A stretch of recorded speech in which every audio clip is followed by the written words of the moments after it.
Meron po tayong magandang development, mga minamahal. Tama rin naman itong gagawin ng ating ibang mga kongresista nang sa gayon, hindi na po pamarisan yung mga ginagawang katarantaduhan ng mga public official na nag-harbor po ng mga kriminal, ng mga fugitive.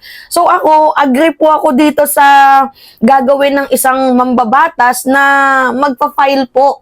Posible po siyang mag-file ng disbarment cases against dito sa sa ating former president na si former President Rodrigo Roa Duterte, kasi naniniwala sila, mga minamahal, na napaka-imposible naman na walang kinalaman, hindi alam itong nangyayaring pagtatago nga po ni fugitive Apollo Kibuloy. So naniniwala sila na mayroong koneksyon sa pagtatago itong si Apollo Kibuloy sa kanila. So yan po yung pinag-aaralan, binubusisi at iniimbestigahan po ng mga kongresista, which is para sa akin 100% totally agree. Lalo pat itong si Sara Duterte nagsalita din ng misleading information, 'di ba? Fake news. Ano yung sabi ni Sara Duterte kung siya daw ay tatanungin kung nasaan si Kibuloy? Sabi niya nasa langit.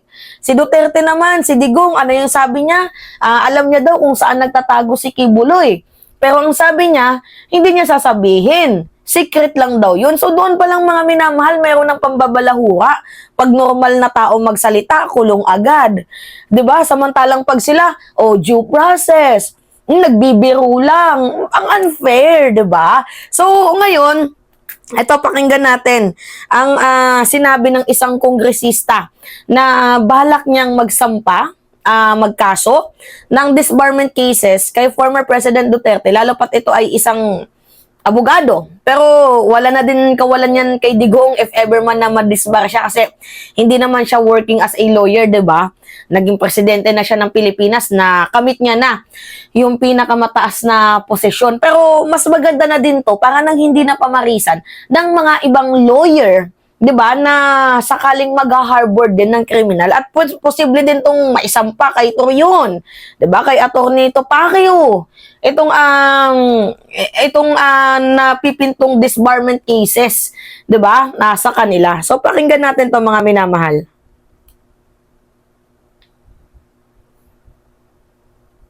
Lalo na't may investigahan ng mga kinauukulang otoridad ang koneksyon sa compound ng mag-amang Duterte, lalo na't mahirap anyang paniwala ang hindi umano alam ng mga ito kung saan nagtago si Kibuloy.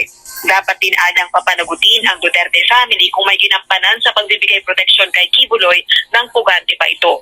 Naniniwala naman si Acobin. Actually, hindi lang dapat yung mga Duterte eh. Dapat nandyan din si Bato, si Robin, si Go. Walang impeachment, mga minamahal, walang impeachment sa mga senador. Pero sa pagkakaalam ko nanggagaling din sa mga kongresista yung pinagbobotohan sila. Nakalimutan ko yung tawag doon, yung term doon, na yung pinagbobotohan sila. Tapos kapag nakapag-decide, yun, papatalsikin na siya. Kagaya nangyari kay Tevis, di ba naalala ninyo? Di ba si Tevis nawala? Kasi nga pinagbotohan siya eh. So posibleng pwedeng ganun din yung gawin ng mga kongresista dito sa mga pulpul na senador na to. Actually, ang matatamaan lang dito kung sakaling pagbobotohan yung tatlong yan, si Robin Padilla. Kasi si Robin, sa 2028 pa yan matatapos. Itong si Bato, tapos si Go, malapit na next year. So, hindi na din kawalan sa mga yan. Pero ang problema dito, paano pag umulit? 'Di ba? I mean, paano pag nanalo? So, it's better na pagbotohan na dyan pa lamang. 'Di ba? So, okay, continue tayo. Party List Representative House Assistant Majority Leader Jill Bongalon na maituturing na kasabwat ang dating punong ehekutibo dahil sa pagkakanlong sa isang pugante. Maaari rin anyang maging batayan ito para sa isang petisyon ng disbarment laban sa dating presidente na isang abogado dahil sa pagiging kasangkapan umano nito sa paglabag sa batas. Balik sa iyo, Ella. Rosalie, may inilabas na bang pahayag ang kampo ng mga Duterte kaugnay sa umunay pagsuko ni Kibuloy? Sa ngayon, Ella, wala pang pahayag dito ang mag-amang Duterte na isinasangkot ng ilang kongresista dito sa House of Representatives, at naniniwala sila na may koneksyon sa pagtatago ni Kibuloy. Sa ngayon, naghihintay pa tayo ng pahayag mula sa kampo ng mga Duterte. Alright, maraming salamat, Rosalie Cos. No, tingnan mo. Tingnan nyo, mga minamahal. Up to this moment, wala pa silang pahayag. O bakit nanahimik? 'Di ba? Bakit nanahimik? Ang ingay-ingay ninyo noon eh.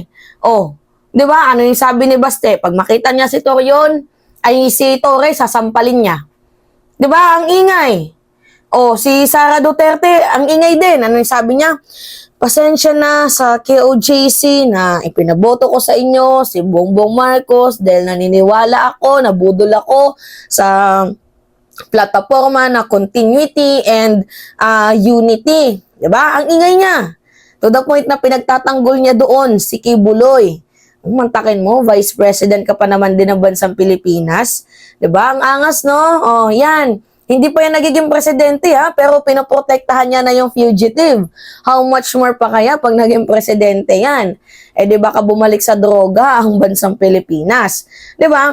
Masyado lang talaga, alam niyo mga minamahal, sa madaling sabi, smoke screen lang talaga yung sinasabi nilang they hate drugs, they hate criminals. Smoke screen lang yan mga minamahal, yung mga tinitira dyan, mga maliliit na tao. Di ba? Hindi niyo ba yun napapansin? Mga minamahal, hindi nyo ba yung napapansin? Smoke screen lang yan yung war on drugs nila. Hindi yan totoo. Smoke screen lang din na galit sila sa mga addict, galit sila sa mga kriminal. Pero tingnan nyo, lumabas yung kulay, oh. Kitang-kita.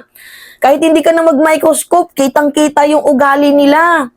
At mukhang patotoo nga, may katotohanan din yung mga binitawang statement ni Arturo Las Cañas, ni Arcierto, ni Edgar Matobato, ni tawag dito yung mga mga prisoner, high profile na prisoner na nagtestify against sa kanila, si Jimmy Guban, si Magda Daro, Fernando Tan, yan, si Espinido. Mukhang may katotohanan nga mga minamahal. Hindi ko naman sa sinasabing guilty itong si Digong. Wala akong sinasabing guilty yung pamilya ng mga Duterte. Pero it seems like, sunod-sunod na yung mga eksenang ganap. Sunod-sunod na, 'di ba? Nalalaman na natin. So, by the way, mga minamahal, yung sinasabi nila, they hate drugs, they hate criminals, smoke screen lang yan. Palabas lang yan. Kumbaga yung maliliit lang na tao ang tinitira dyan.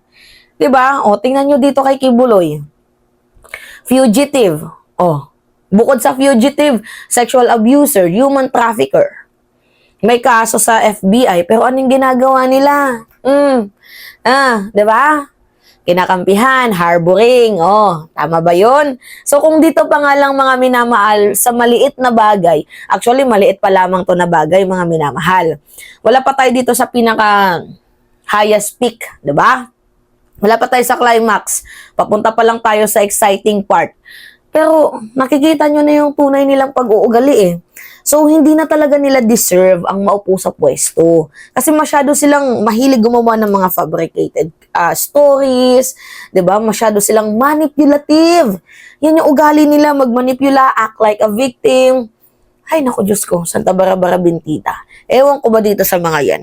So, tingnan nyo, up to this moment, wala pa din silang sinasabi. Wala pa ding statement. According dito sa balita, wala pa silang mga pahayag sa pagkakahuli ni Kibuloy. And kung mayroon man niyang pahayag mga minamahal, hindi yan yung pahayag para sa taong bayan.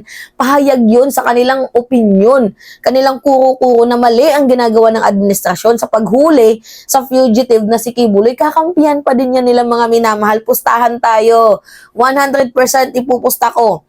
Pag magsalita man yan sila, hindi para sa taong bayan, bagkus para po sa kanilang mga personal.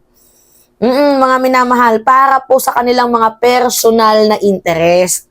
'Di ba? Nakikita nyo naman yung pattern. Sabi nga ni Sara Duterte, sinisikil ng administrasyong to si Kibuloy dahil alam nilang Duterte supporter ito. It's not about if you are Duterte supporter or not. You are a criminal. RTC mismo ang nagsabi. Prosecutor ang nagsabi. Hinusgahan ka na. Na hindi naman totally yung guilty na si Kibuloy, ha? May kaso ka ng kinakaharap. 'Di ba? Pero doon sa FBI, talagang guilty na siya. 'Di ba? So, may kaso ka ng kinakaharap and yet pinapagtanggol mo, nakakababoy. Nakakababoy. Galing pa mismo sa isang babaeng biktima ng rape. Ipagtatanggol mo pa ang isang fugitive. Nakakagago. Nakakainis. Basta, yun mga minamahal. So anyway, pwede po palang makasuhan. Disbarment case. Itong si former President Duterte. Well, let's see, mga minamahal. So anyway, it's me again, si Mima Alicia nyo, at nagbabalik ulit para sa ating panibagong video.